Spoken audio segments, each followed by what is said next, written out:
Bonjour à toutes et à tous. Aujourd'hui, nous nous penchons sur la question des différentes natures de que dans notre formation rédigée sans faute d'orthographe niveau expert. Les différentes natures de que. Alors que, c'est un mot qu'on rencontre très souvent dans la langue française quand on parle ou quand on écrit, qui peut avoir de nombreuses natures différentes et suivant la nature qu'il a, il y a des conséquences sur le verbe qui le suit quand c'est un verbe, le mode de ce verbe, etc.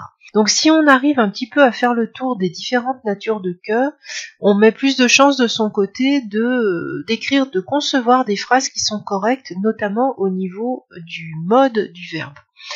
On a deux cas de figure, où le mot que n'est pas un mot subordonnant, c'est-à-dire qu'il ne va pas servir à relier une principale et une subordonnée. On entend par principale et subordonnée deux phrases qui sont en relation. La subordonnée dépend de la principale, c'est-à-dire qu'elle ne peut pas exister sans la principale, alors que la principale toute seule, elle tient debout. Donc on verra dans un second temps ce qui se passe quand que est un mot subordonnant.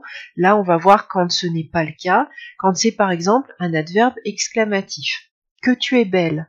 Là, on voit que à la suite de que, on a un verbe à l'indicatif. ES est un verbe à l'indicatif, donc il n'y a pas de doute sur l'orthographe. Il peut aussi être ce qu'on appelle un adverbe de négation restrictive. Une négation restrictive, c'est pas une négation totale, comme ne pas, c'est une négation qui n'enlève qu'un petit morceau, si je peux dire. Il ne fait que râler. Une négation restrictive, c'est ne que. Dans ce cas-là, également, on a un verbe avant le que qui est à l'indicatif, parce qu'il n'y a pas de doute sur l'action. Et en général, pas toujours, il peut être suivi d'un verbe à l'infinitif, il ne fait que râler, il peut être suivi d'un nom, il n'achète que des légumes, par exemple, mais on voit que cette nature de que n'influe pas sur le mode du verbe. Autre possibilité, que est un pronom interrogatif. Dans ce cas-là, que dis-tu? Je n'ai pas entendu. Le que est une forme plus jolie du pronom interrogatif qui devrait être en fait quoi?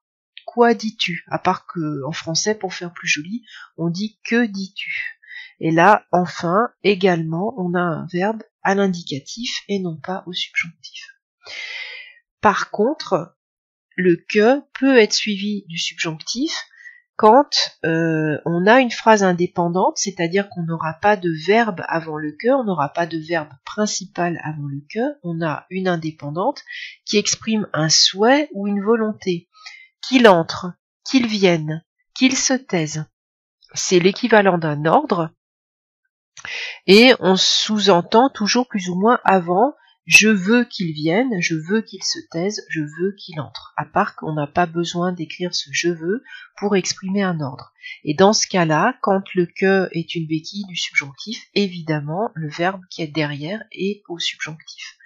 Donc voilà, c'est un panorama un peu théorique des natures de que non subordonnants, mais c'est quand même important pour bien savoir comment après construire une phrase qui soit correcte.